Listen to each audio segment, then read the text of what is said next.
Hello, sorry about yesterday's instalment. Didn't really go as planned.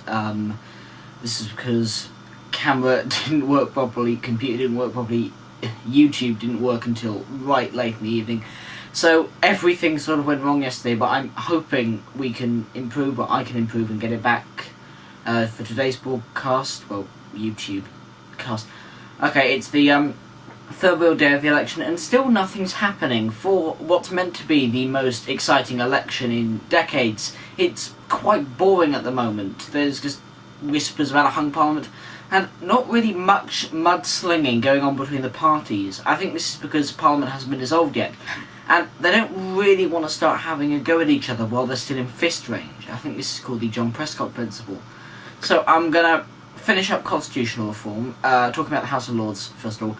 Now, before this Labour government came in, the House of Lords was made up of old aristocrats, old rich people, basically trying to maintain a status quo, being very conservative. I think they only voted against Margaret Thatcher about 10 times, and it was quite outdated. People from a kind of feudalistic way of organising society trying to hold on to power in a democratic age, about as relevant as having a council of druids. Now, when Labour came in, Tony Blair got rid of most of the hereditary peers, kept 92 for some reason. I think this is a compromise, but didn't really change much. It was more twiddling the knobs than real reform. And instead he brought in the live peers, which were appointed by the Prime Minister, and these were supposed to be experts. But again, this didn't really work, because the House of Lords has a lot of ex-MPs in, or people who almost became MPs and celebrities. Good example of this is Baroness Varsi, who was a Conservative candidate a couple of times, tried to get in but didn't, and sort of got a pat on the back for trying and a seat in the Lords. Now, what both Labour and the Liberal Democrats are saying now is that they want a fully elected second chamber. And you may be thinking, great, yes, democracy! But there are some downsides to this, and I'm not entirely sure where I stand on Lords reform, because the point of the People's Manifesto is meant to be supporting democracy, increasing democracy, but we're also standing against whip fodder, and we want our elected representatives to represent us, not party central office. And if we fill the House of Lords with more elected officials, then it'll just be more whip fodder, like we've got the MPs obeying central office. Now, I don't want this to happen, as more MPs, more whip fodder, obeying central office, maintaining the status quo. And what's the point in having a second chamber if there's no scrutiny? Now, I had this idea of my own, that we should have an elected second chamber, but whipping in it should be banned. All free votes. The central office is not allowed to get involved. All votes should be on an MP's conscience, or representative's conscience, Lords, whatever they call them.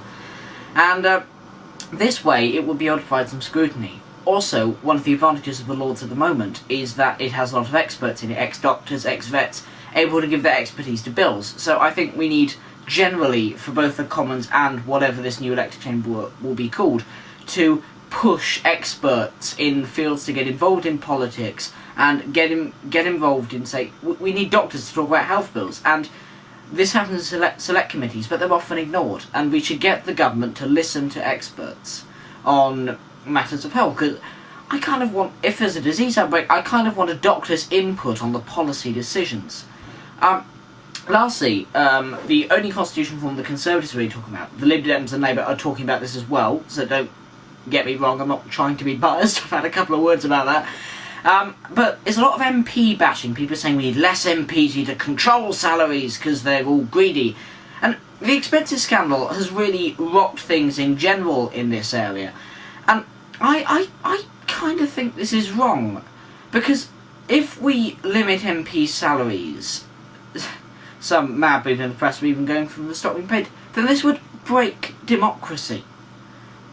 One of the Chartists' 6 points is that MPs need to be paid, and paid decent salaries, so that working people and ordinary people can become representatives. Without MPs getting a decent wage, then the House of Parliament will just be filled with the rich who don't need the money. We would go back to a system where the landlords and the powerful hold the power that should belong to elected representatives of the people from all backgrounds.